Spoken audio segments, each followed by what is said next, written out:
The Sign of the Four by Sir Arthur Conan Doyle. Chapter 11. The Great Agra Treasure. Our captive sat in the cabin opposite to the iron box which he had done so much and waited so long to gain. He was a sunburned, reckless-eyed fellow, with a network of lines and wrinkles all over his mahogany features, which told of a hard, open-air life. There was a singular prominence about his bearded chin, which marked a man who was not to be easily turned from his purpose. His age may have been 50 or thereabouts, for his black curly hair was thickly shot with grey. His face in repose was not an unpleasing one, though his heavy brows and aggressive chin gave him, as I had lately seen, a terrible expression when moved to anger. He sat now, with his handcuffed hands upon his lap, and his head sunk upon his breast, while he looked with his keen twinkling eyes at the box which had been the cause of his ill-doings. It seemed to me that there was more sorrow than anger in his rigid and contained countenance. Once he looked up at me, with a gleam of something like humour in his eyes. "Well, Jonathan Small," said Holmes, lighting a cigar. "I am sorry that it has come to this." "And so am I, sir," he answered frankly. "I don't believe that I can swing over the job. I give you my word on the book that I never raised hand against Mr. Sholto. It was that little hell-hound Tonga who shot one of his cursed darts into him. I had no part in it, sir. I was as grieved as if it had been my blood relation. I welted the little devil with the slack end of the rope for it, but it was done, and I could not undo it again." "Have a cigar," said Holmes. "And you had best take a pull out of my flask, for you are very wet. How could you expect so small and weak a man as this black fellow to overpower Mr. Sholto and hold him while you were climbing the rope?" "You seem to know as much about it as if you were there, sir. The truth is that I hope to find the room clear. I knew the habits of the house pretty well, and it was the time when Mr. Sholto usually went down to his supper. I shall make no secret of the business. The best defence that I can make is just the simple truth. Now, if it had been the old Major, I would have swung for him with a light heart. I would have thought no more of knifing him than of smoking this cigar. But it's cursed hard that I should be lagged over this young Sholto, with whom I had no quarrel whatever." "You are under the charge of Mr. Athelney Jones of Scotland Yard. He is going to bring you up to my rooms, and I shall ask you for a true account of the matter. You must make a clean breast of it, for if you do, I hope that I may be of use to you.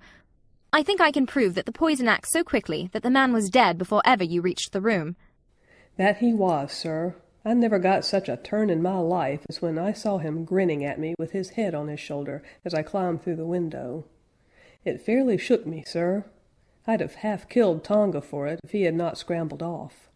That was how he came to leave his club, and some of his darts, too, as he tells me, which I dare say helped to put you on our track. Though how you kept on it is more than I can tell. I don't feel no malice against you for it, but it does seem a queer thing," he added, with a bitter smile, "that I, who have a fair claim to nigh upon $500,000 of money, should spend the first half of my life building a breakwater in the Andamans, and am like to spend the other half digging drains at Dartmoor. It was an evil day for me when first I clapped eyes upon the merchant Achmet, and had to do with the Agra treasure, which never brought anything but a curse yet upon the man who owned it. To him it brought murder, to Major Sholto it brought fear and guilt. To me it has meant slavery for life." At this moment Athelney Jones thrust his broad face and heavy shoulders into the tiny cabin. "Quite a family party," he remarked. "I think I shall have a pull at that flask, Holmes. Well, I think we may all congratulate each other. Pity we didn't take the other alive, but there was no choice. I say, Holmes, you must confess that you cut it rather fine. It was all we could do to overhaul her." "All is well that ends well," said Holmes. "But I certainly did not know that the Aurora was such a clipper." "Smith says she is one of the fastest launches on the river, and that if he had had another man to help him with the engines, we should never have caught her. He swears he knew nothing of this Norwood business." "Neither he did," cried our prisoner. "Not a word. I chose his launch because I heard that she was a flyer. We told him nothing, but we paid him well, and he was to get something handsome if we reached our vessel, the Esmeralda, at Gravesend, outward bound for the Brazils." "Well, if he has done no wrong, we shall see that no wrong comes to him. If we are pretty quick in catching our men, we are not so quick in condemning them." It was amusing to notice how the consequential Jones was already beginning to give himself airs on the strength of the capture. From the slight smile which played over Sherlock Holmes's face, I could see that the speech had not been lost on him. "We will be at Vauxhall Bridge presently," said Jones, "and shall land you, Dr. Watson, with the treasure box. I need hardly tell you that I am taking a very grave responsibility upon myself in doing this. It is most irregular, but of course an agreement is an agreement. I must, however, as a matter of duty, send an inspector with you since you have so valuable a charge. You will drive, no doubt?" "Yes, I shall drive." "It is a pity there is no key, that we may make an inventory first. You will have to break it open. Where is the key, my man?" "At the bottom of the river," said Small shortly. There was no use in your giving this unnecessary trouble. We have had work enough already through you. However, Doctor, I need not warn you to be careful. Bring the box back with you to the Baker Street rooms. You will find us there on our way to the station." They landed me at Vauxhall, with my heavy iron box, and with a bluff, genial inspector as my companion. A quarter of an hour's drive brought us to Mrs. Cecil Forrester's. The servant seemed surprised at so late a visitor. Mrs. Cecil Forrester was out for the evening, she explained, and likely to be very late. Miss Morstan, however, was in the drawing-room, so to the drawing-room I went, box in hand, leaving the obliging inspector in the cab.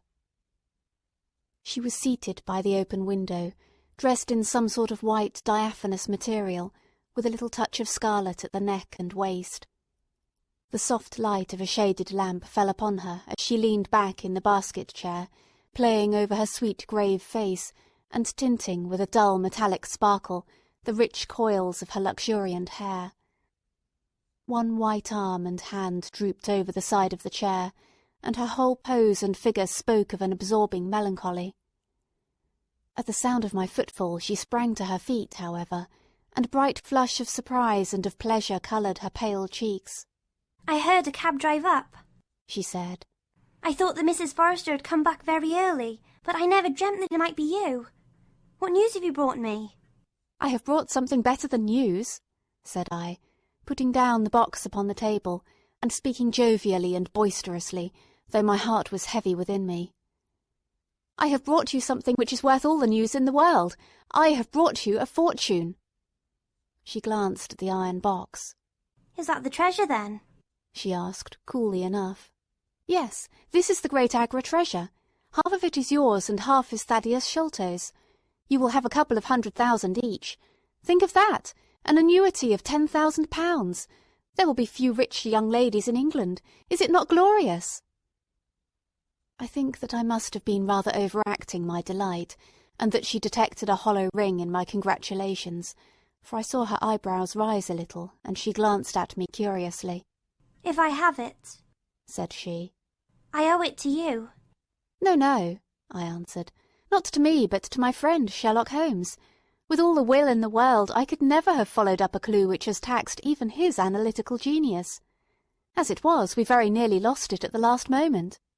"Pray sit down and tell me all about it, Dr. Watson," said she. I narrated briefly what had occurred since I had seen her last, Holmes's new method of search, the discovery of the Aurora, the appearance of Athelney Jones, our expedition in the evening, and the wild chase down the Thames. She listened with parted lips and shining eyes to my recital of our adventures.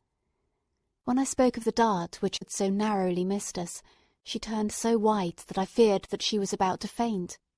"It is nothing," she said, as I hastened to pour her out some water. "I am all right. It was a shock to me to hear that I had placed my friends in such horrible peril." "That is all over," I answered. "It was nothing. I will tell you no more gloomy details. Let us turn to something brighter. There is the treasure. What could be brighter than that? I got leave to bring it with me, thinking that it would interest you to be the first to see it." "It would be the greatest interest to me," she said. There was no eagerness in her voice, however. It had struck her, doubtless, that it might seem ungracious upon her part to be indifferent to a prize which had cost so much to win. "What a pretty box," she said, stooping over it. "This is Indian work, I suppose?"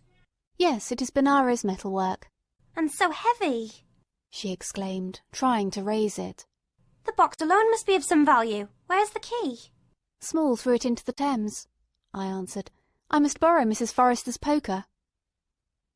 There was in the front a thick and broad hasp, wrought in the image of a sitting Buddha. Under this I thrust the end of the poker and twisted it outward as a lever. The hasp sprang open with a loud snap. With trembling fingers I flung back the lid. We both stood gazing in astonishment. The box was empty. No wonder that it was heavy. The ironwork was 2/3 of an inch thick all round. It was massive, well made and solid, like a chest constructed to carry things of great price, but not one shred or crumb of metal or jewellery lay within it. It was absolutely and completely empty. "The treasure is lost," said Miss Morstan calmly. As I listened to the words and realised what they meant, a great shadow seemed to pass from my soul. I did not know how this Agra treasure had weighed me down, until now that it was finally removed. It was selfish, no doubt, disloyal, wrong, but I could realise nothing save that the golden barrier was gone from between us. "Thank God!" I ejaculated from my very heart. She looked at me with a quick, questioning smile. "Why did you say that?" she asked. "Because you were within my reach again," I said, taking her hand. She did not withdraw it. "Because I love you, Mary, as truly as ever a man loved a woman. Because this treasure, these riches, sealed my lips. Now that they are gone, I can tell you how I love you. That is why I said thank God." "Then I say thank God too," she whispered as I drew her to my side. Whoever had lost a treasure, I knew that night that I had gained one. End of chapter 11.